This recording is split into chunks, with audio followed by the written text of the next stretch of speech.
Anytime that you can solve two problems at once, I'm a big fan of, and that's exactly what I'm going to do today.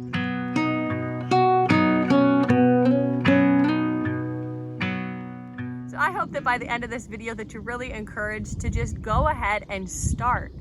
If you don't have the time to put in a big bed of flowers, then don't do it this year. Use that as a future goal, but use a corner of your ground that you have available right now, even if it's a smaller space, so that you can get growing right now and get some of those cut flowers into your own home. So my sister and I decided that this year we are going to put cut flowers in. We're so excited to finally do this because it's something that we've talked about for a lot of years.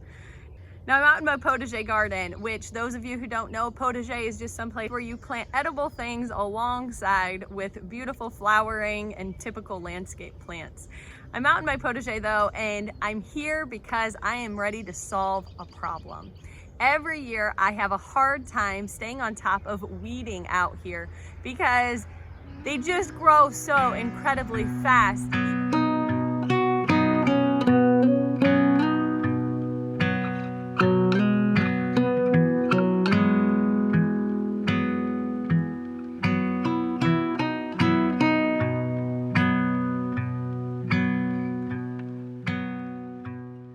So you can see here, this is our orchard, and right next to us is my garden, and then the potager we run into.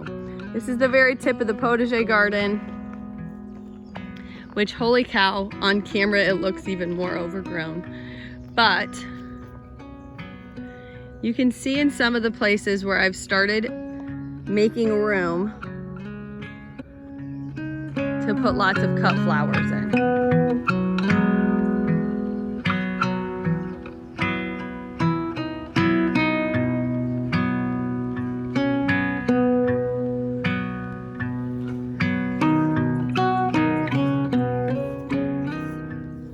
I have piles of weeds every place.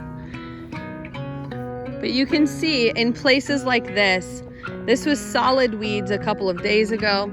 So I came in here and weeded all of this, and it is planted with lots of cut flowers. I spend so much of my spring really focused on trying to get our vegetable garden going and all of those beds prepared and planted. And so I lose track a little bit of my potager garden, and I see the weeds off to the side just taking over, but I just don't have the time to get in and tackle it. Now I know that weeds mean a couple of things. That means that I need to get out into the garden, lay some more cardboard down, really stack it thick with some mulch, and then put more plants into the garden. The more plants you have, the less space there is for weeds. And so that is ideal. Now it's also really expensive, and so for me to fill this large of a space with lots of plants from a nursery would cost me hundreds of dollars, and it just isn't in the budget right now. We have so many other projects where our funds need to be going, and so I needed a solution.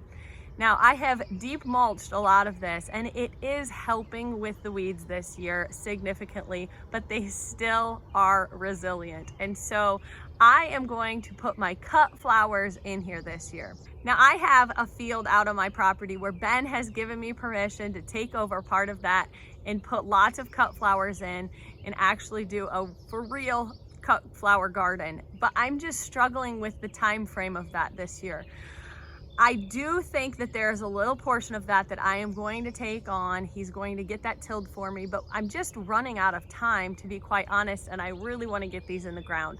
And so to solve a couple of problems at the same time, I am going to weed my potager garden at the exact same time that I am putting seed in. So I'm going to weed a corner of it, get it all cleaned out and ready to go, and then immediately put seeds in and water them with hopes that they are going to grow faster than the weeds will.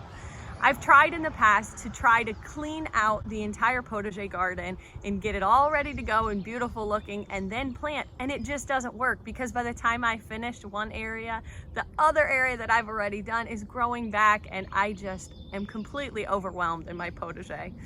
So this is the plan of attack this year. So I am going to work alongside Josie. She's my little helper and always right here with me.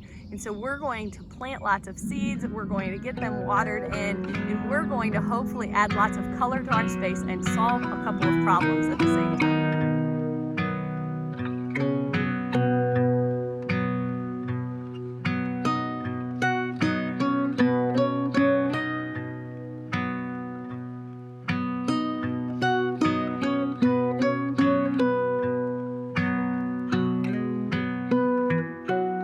Over on Joanna's property, she and Chuck have tackled putting in their sunflowers. They are doing some succession planting, which means that they are putting things in at about once a week so that all of their harvest isn't happening at the same time. And so I will link their video right up here above if you want to go check that out. They have gotten started and kind of show their process of doing that.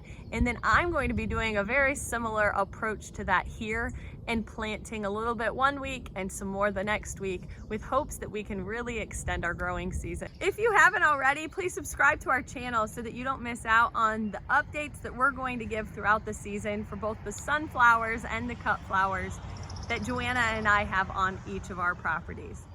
As a little side note, for those of you who don't know, I have our homestead here and my sister Joanna has her own separate homestead just down the road, but we do a lot of our projects together. So by subscribing to our channel, you're gonna see what's going on here in addition to their home and all of the things that we work together on. So we don't want you to miss it. So make sure that you subscribe and we will see you next week.